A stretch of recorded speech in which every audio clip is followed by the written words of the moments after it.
watching out. For you, this is News Watch 12 at 4. I've lived in my house for over 60 years. I've lived in this community. I have never, ever, ever in my life experienced what we're experiencing right now. More than 60 Talent residents gathered near City Hall to share hardships they have been facing. The turnout saw residents talk about solutions for power outages and what next steps they can take. Senator Jeff Golden also made an appearance to share what his talks with Pacific Power have been like. Thank you for joining us for Newswatch 12 at 4. I'm Tim Quidadamo. Newswatch 12 has been following this story closely this summer. In early July, Newswatch 12 reported on Pacific Power's wildfire safety settings being on following an outage then. At the end of the month, Newswatch 12 reported on an animal-caused outage that impacted more than 14,000 customers throughout the Rogue Valley. Newswatch 12's Damian Alvarado was at Talent City Hall today, where Wagner Creek residents voiced their frustration. Take a look. Yeah, those multiple residents expressed a lot of concern specifically about what's next for Pacific Power and also what's going to happen this winter. But I think two of the largest takeaways was not being able to have access to water, specifically people in the Wagner Creek area, and also access to their medical devices. When that power's out, those machines go out too. From what they're explaining, it's going to keep going on in winter. And actually, I'm up in Wagner Creek. When I had that run of 4 outages in 5 days. Yes. Yeah. 2 of them in the same day. Power outages and safety concerns were two things residents expressed when describing the frequent power outages in Talent. A little over 60 community members showed up to share frustrations, but it was residents who live along Wagner Creek that say outages make life difficult and dangerous. I would say 99% of us are on wells, and so without power, you have no water. Now, the situation is especially tough for those with medical needs like Cheryl's husband, who relies on oxygen. I had to set up for my husband just in case. I got out the portable oxygen tank and set it up where he could get to it easily and made sure he had water and those things. And, you know, that's something that is on my mind all the time. Cheryl says it took a lot of effort from her and the community to get Pacific Power to explain why the outages are happening. Pacific Power does offer a medical certificate program that gives a $4,000 rebate towards the total expense for getting a generator, but it's a solution still too costly for those who don't qualify. It's going to be over $7,000 for them, and they don't have medical issues. So it's $7,000 out of pocket for them. So, and I'm sure that's the way it is for other folks too. In Talent, David Alvarado, Newswatch 12. Damian, thank you. And as of mid-August, the city of Talent has faced more than 40 outages, leaving them frustrated and searching for answers. Newswatch 12's Samantha Cadera is live in Talent with more details about what problems residents are facing. Sam, what have you learned today?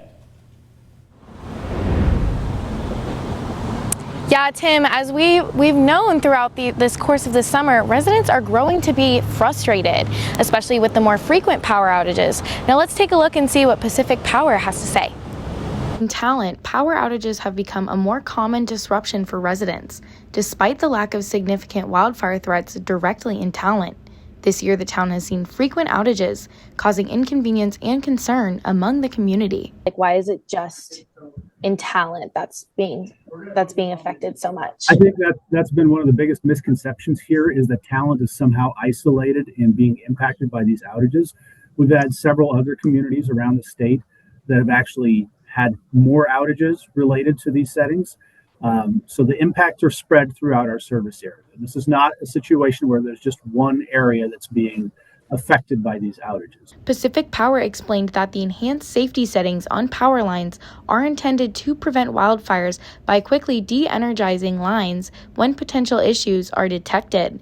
While this approach aims to mitigate fire risks, it has led to a higher frequency of outages. We understand and appreciate that this has been a hardship for some customers, and we have been meeting with local leaders in Talent to try to find solutions and improvements to mitigate that impact on customers.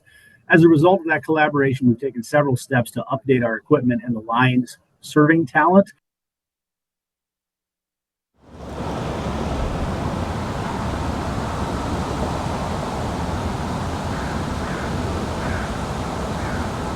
You know, as these power outages have taken a pretty big toll on the community, we hope that Pacific Power is working towards a more reliant power infrastructure. Live in Medford, Samantha Cadera, Newswatch 12. Sam, thank you. And after the gathering near Talent City Hall today, Representative Pam Marsh announced that she sent a testimony letter to the Public Utilities Commission about the power outages in Talent. And joining us live right now to talk about that testimony is State Representative Marsh. Thank you so much for taking the time to sit down with us today. Oh, thank you for having me. And Representative Marsh, as we just mentioned, you sent a letter of testimony to the Public Utilities Commission this week about the power outages in Talent. Can you share what was in that letter? Sure. Well, the Public Utilities Commission, which is the agency that regulates our utilities, is currently operating a docket that is accepting testimony for rulemaking around the utilities mitigation plans for wildfire. So my input to them was really based on our experience here in the Rogue Valley. And I submitted a couple of comments. The one that's most relevant to Talent is to note that we need to understand that baked into our utilities planning for wildfire should be the ability for local communities to really operate their own power grid. We understand that impending wildfire, the risks associated with wildfire, are probably going to mean that we're going to experience more outages. So we need to have the opportunity to build microgrids, to use storage systems, so that when the larger grid goes out, we can still keep our community functioning. And that's the input that I shared.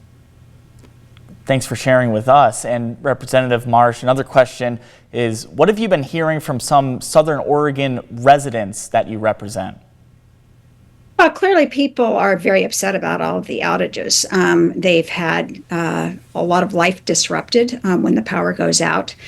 And we've got to fix that. We've got to look for the short-term solutions. But we've also got to understand that our community needs to be independent of the big utilities so that when disaster hits, we have the ability to care for ourselves. And I've gotten a lot of input as people start to think about what that longer-term horizon looks like. And we just heard from some representatives that were worried about their health and safety, how they were getting water if they had a well system, how they're keeping oxygen or CPAP machines on at night. We've also heard from businesses in the past that have lost some of their food in power outages that lasted overnight. And Representative Marsh, the last question I have for you is just, as a resident yourself, what has your experience been like with Pacific Power? Well, I live in Ashland, which actually doesn't use Pacific Power. I have, as an elected person, I've been very closely in touch with Pacific Power as this has unrolled. I think the company is dismayed at what local residents have experienced. I think they're working hard to try to fix it. And again, I think it's really important that we keep our eye on a longer-term solution, which recognizes the sensitivities of the grid and allows our communities to keep functioning.